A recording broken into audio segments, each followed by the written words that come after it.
Hello, everybody, and welcome to this training for the 2025 Portland Stormwater Management Manual. My name is Adrienne Iona, and I manage the team that updated the SWM. I want to recognize the other folks on my team, Alice Coker, Amy Simpson, and Henry Stevens.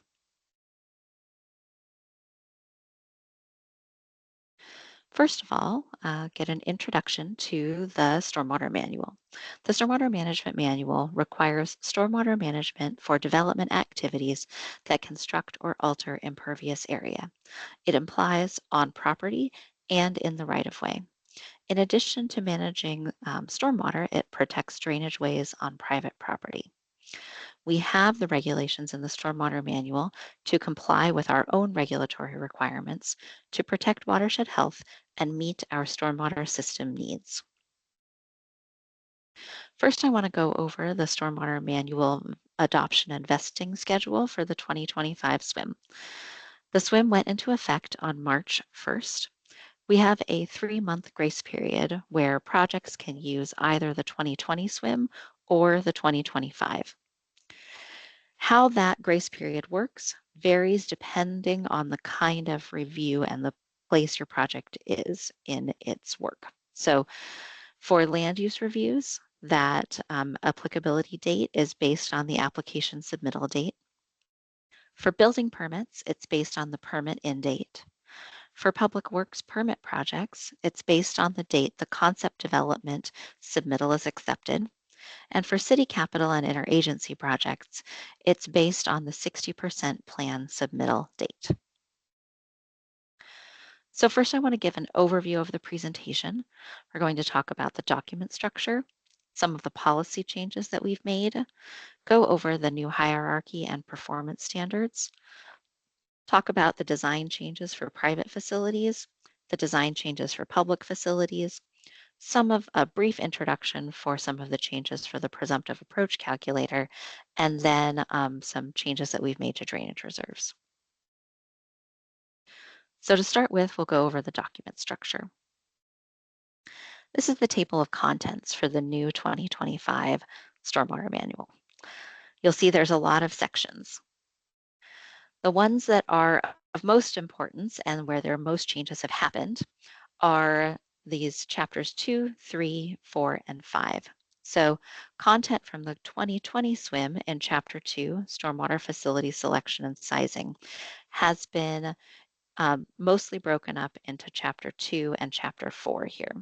Chapter 2 now covers site evaluation and planning. It talks about setbacks, it talks about infiltration feasibility and infiltration testing, how our requirements apply to relate to other requirements in the city. Chapter 4 gives engineering design guidance for the presumptive and performance approaches. We have this new chapter, chapter 3, the simplified approach chapter, that covers facility design requirements for simplified approach facilities only. The simplified approach is an approach that does not require a professional engineer or other design professional to be engaged in that process.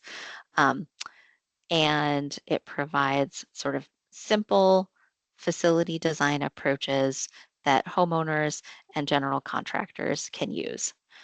The great thing about this chapter is now for the projects that can use the simplified approach, they really only have to look at chapters 1, 2, and 3. They don't have to use much of the rest of the manual.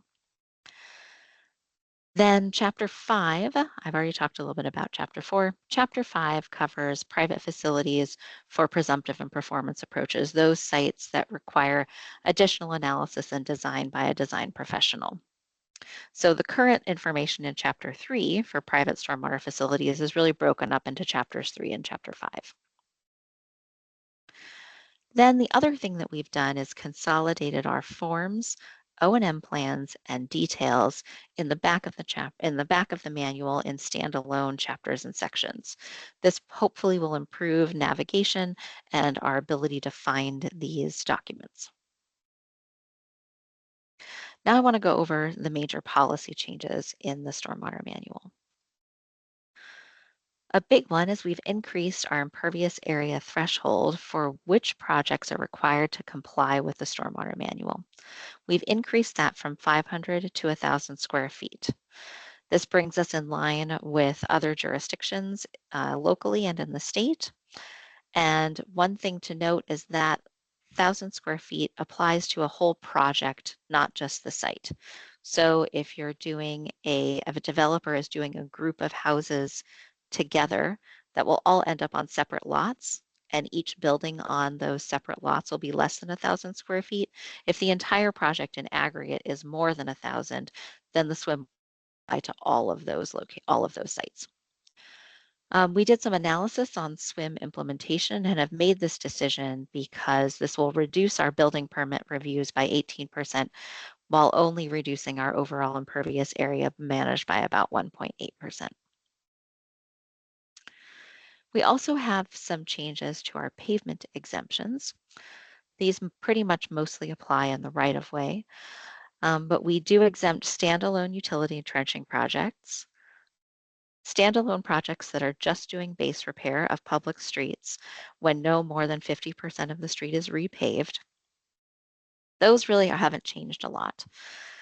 We have this new way of looking at projects that include structural base repair for a variety of things. So if you're doing utility trenching, if you're doing base repair, if you're replacing a curb and doing that reconstruction and pavement restoration, if you're doing a mix of things like that, then those projects will be exempt if the total of that is less than 40% of the road area curb to curb for the longitudinal extent of the project.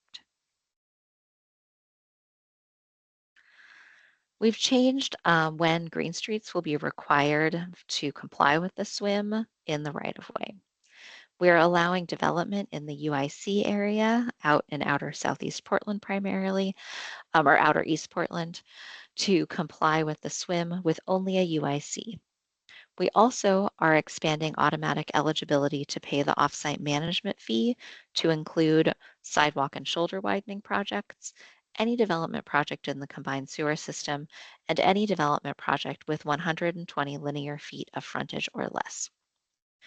The goal of these changes are really to focus our Green Street development on larger projects in the separated storm system where we have the greatest need for these facilities. Some other notable changes in Chapter 1, Requirements and Policies, is we've removed the landscape nonconforming upgrade trigger. This was a trigger that when sites were required to do nonconforming zoning upgrades and they were updating their landscaping, that we would require them to see if that landscape area could manage stormwater. In implementing this for the last 20 to 25 years, there have been very few opportunities where this has worked out.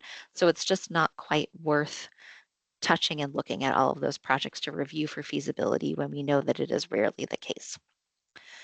We've clarified requirements for new connections and routes of conveyance to make it more clear what, when you're changing drainage patterns, when the SWIM applies, usually that's when you're moving water from one system to another. So if you have a discharge to the combined system, but instead you're switching to the separated system. We're clarifying Port of Portland operations and maintenance requirements and the applicability of the SWIM, the City of Portland SWIM, versus the port's design standards manual. We've expanded language about SWIM applicability to city capital projects to help improve clarity for our internal designers. We've added language about discharge to existing facilities to be more clear about what analysis is required to determine if an existing facility will adequately meet the requirements of this manual. And we've also added on-site dispersion as a receiving system.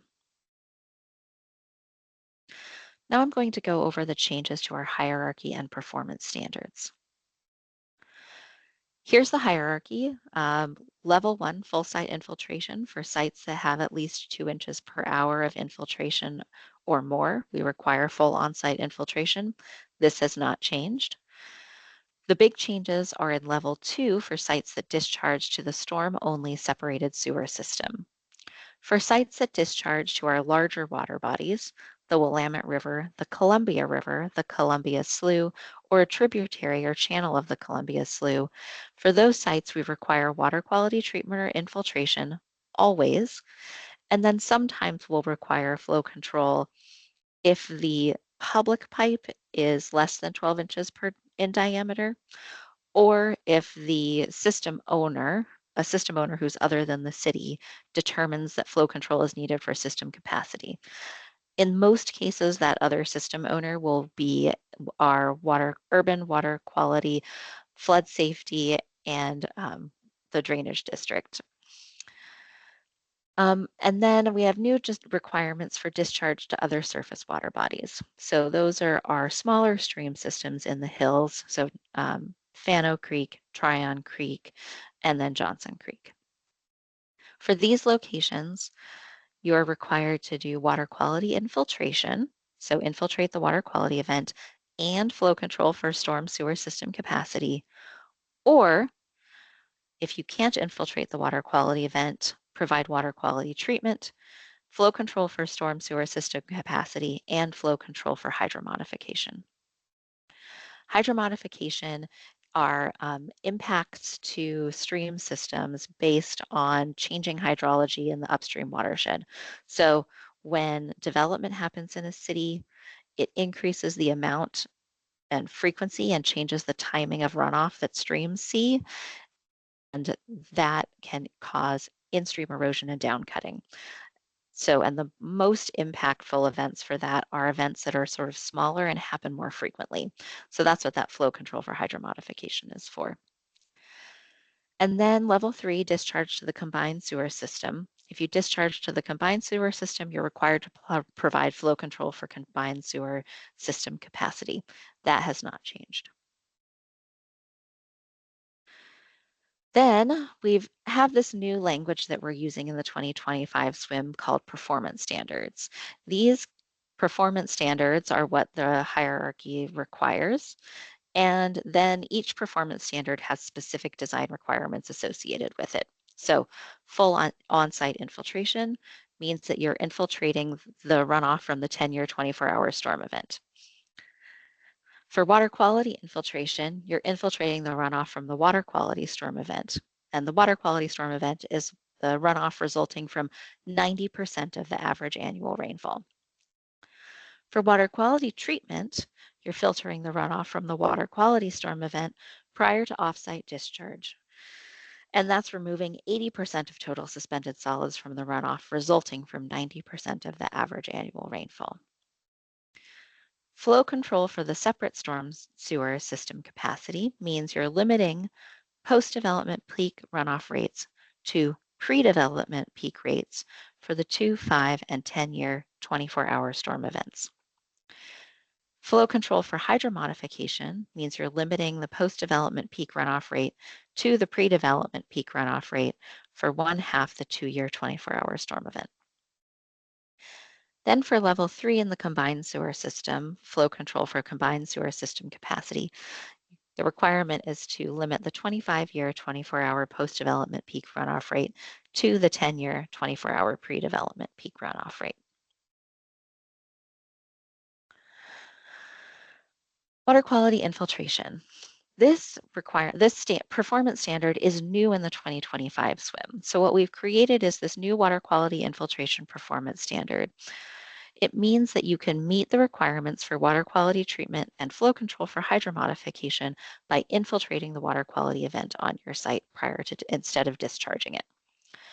This helps provide sites in the separated storm system more options for meeting the performance standards.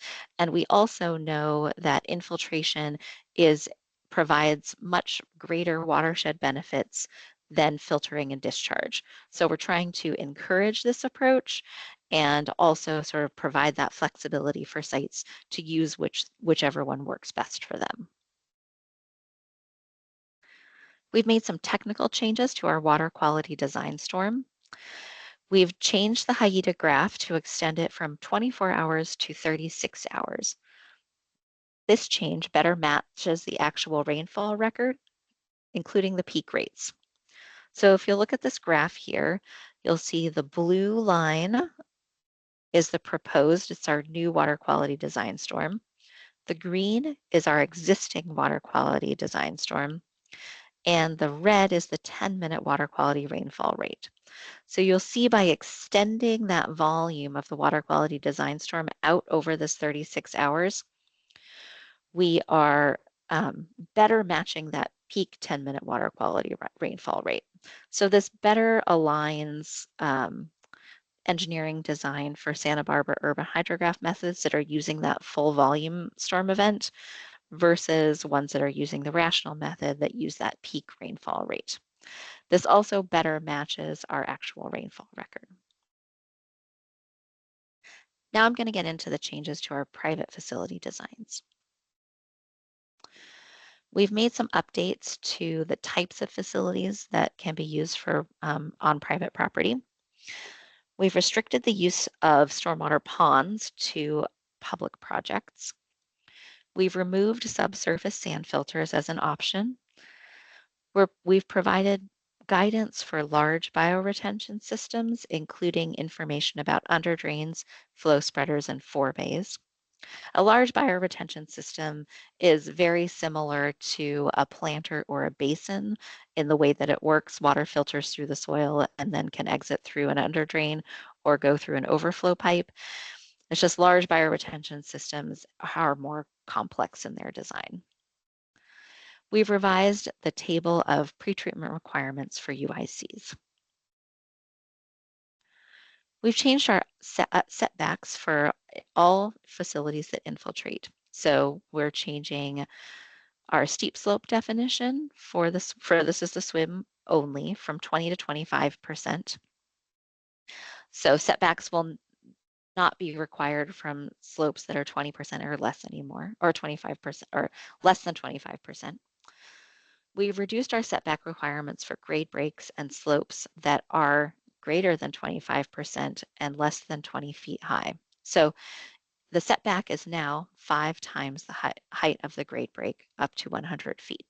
So if you have a 5-foot retaining wall, that's going to be 5 feet times 5, 25 feet. So in the 2020 swim, that would have been 100 feet. Now we can reduce those setbacks based on the height of that grade break or steep slope.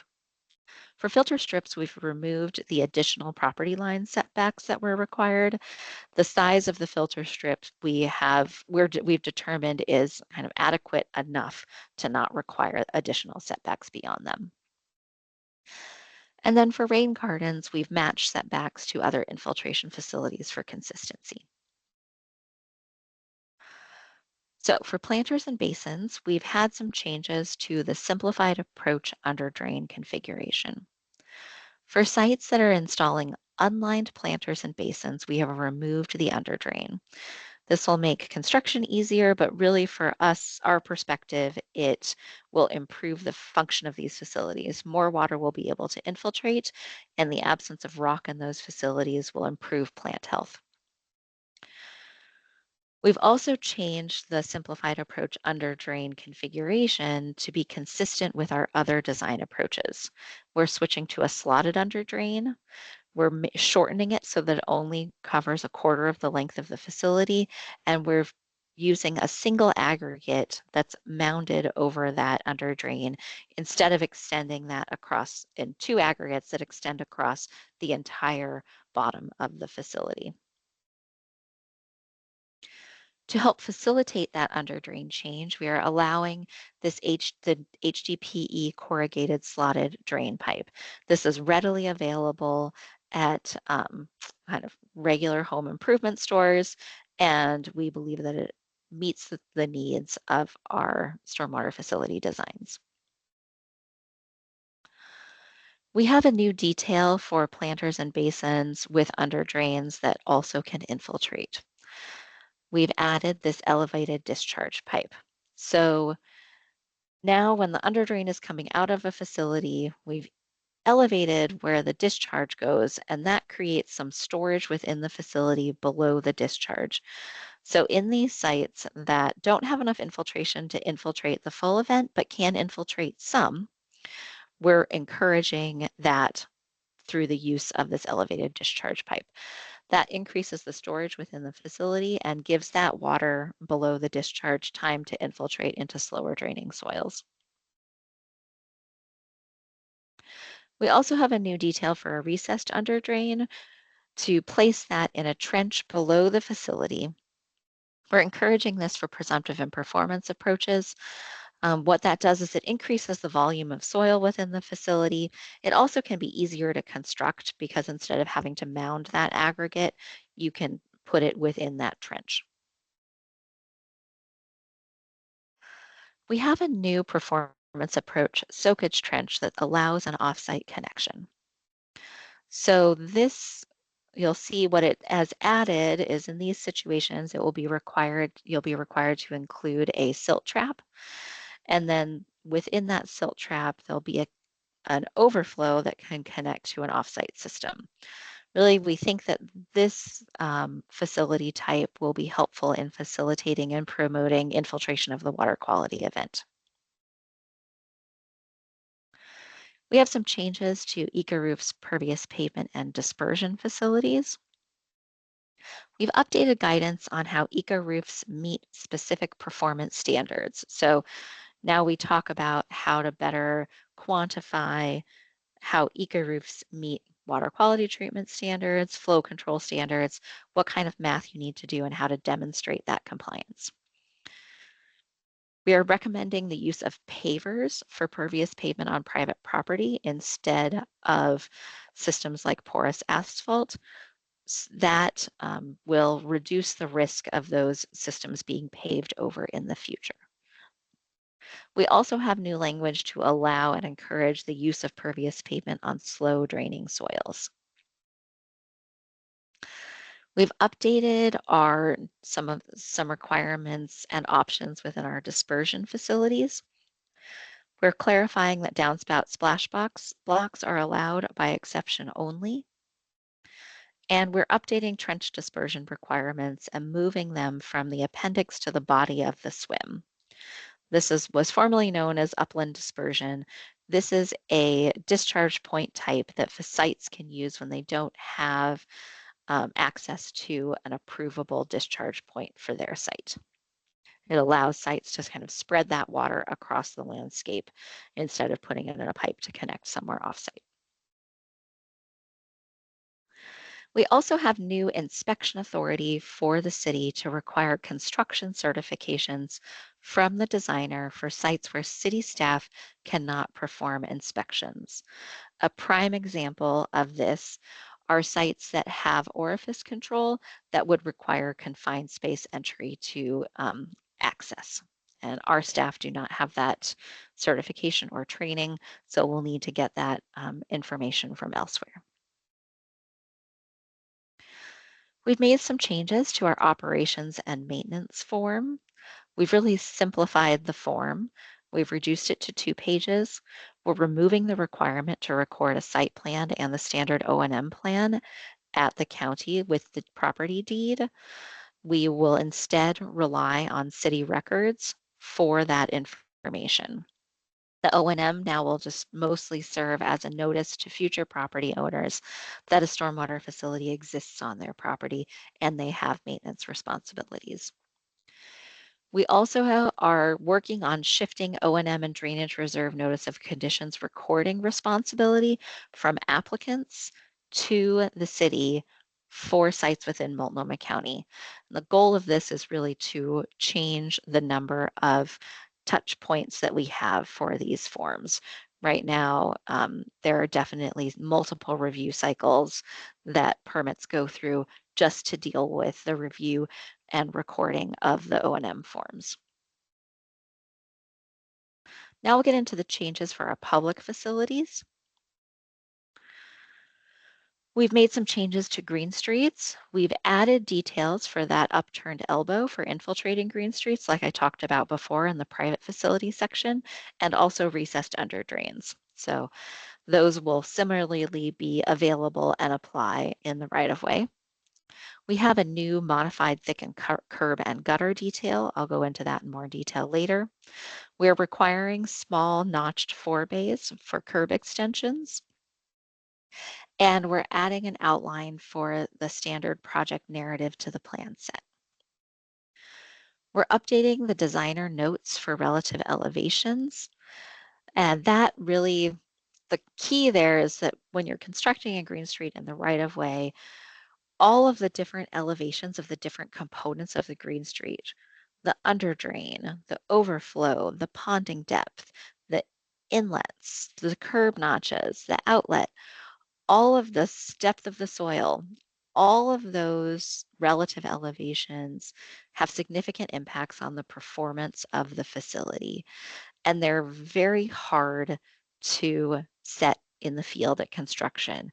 So we're trying really hard to provide that information in a more direct and clear way to contractors so that they are able to construct these facilities the way that they were designed.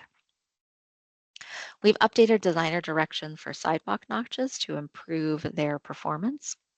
And we've added a link to the current Green Street data table for plan sets. So at the front of plan sets that have green streets, we have a data table that gives sort of the key information about each facility, ponding depths, square footage, those kinds of things. And we're making that easier to find from the Stormwater Manual. We have some improvements that we're making for lined facilities. We've added new details about how to attach liners.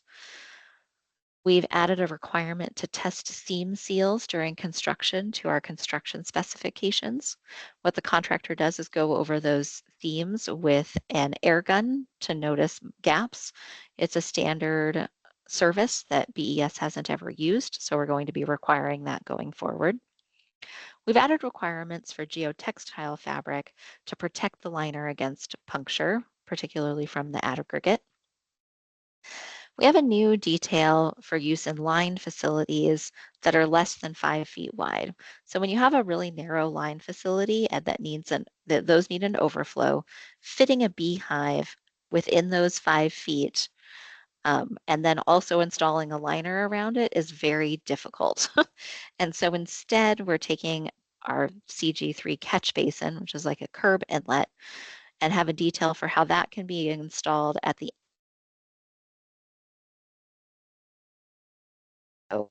um, and that will just improve the constructability of those sites. We're limiting the planter wall bench to a maximum of 6 inches. So if you see here in the bottom photo on this slide, the planter wall sits on top of this bench of soil. Sometimes those contractors have left those sticking out to the facility too far, and they take up capacity within the facility. So we're now setting a specific minimum for those at 6 inches.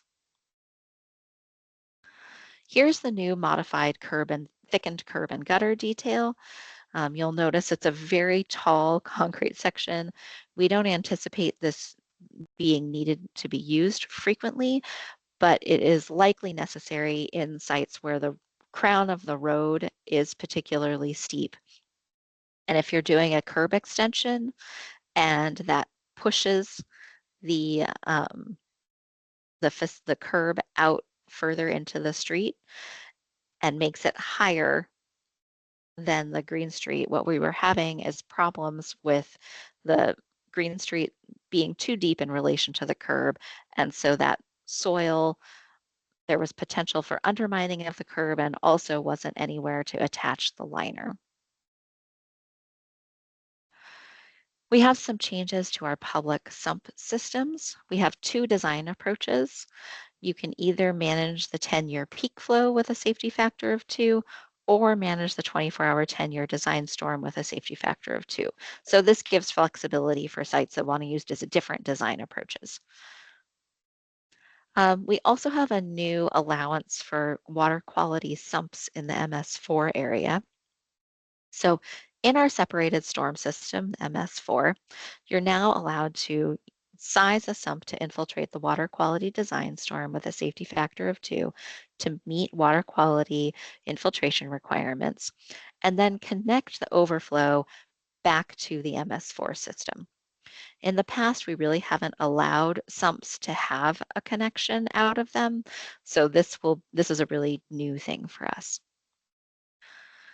We have new language to check the depth of to groundwater when installing a second sump and not just relying on the existence of a current sump to assume that we're meeting that required 5-foot depth to groundwater separation.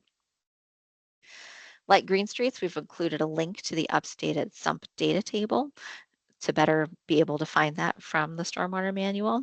Here's what that looks like. And like I said, we have guidance now for large bioretention systems. This is general guidance on design of large bioretention systems, has language about the use of recessed under drains, the need to make sure that you're spreading flow across this facility. If all of your water comes into this system in one spot, it's going to short circuit, it's going to cause erosion, it's going to create problems with the performance of that facility. So it's critical to be able to spread those flows out across and activate all of the soil. And then also the importance of forebays that require kind of pre-settling of that larger sediment and improve maintenance over time. We have some other changes to facilities in the right of way. For filter strips, we are promoting the use of a grass seed mix. The 2020 SWM implies that you should use the plants in Green Streets, but that isn't the best approach for filter strips. We have 2 soil blends for Green Streets now in our standard specifications. We have our standard blend for simple infiltration facilities, and then we have a new high fines soil blend for line systems and systems with underdrains and systems with gravel underneath them.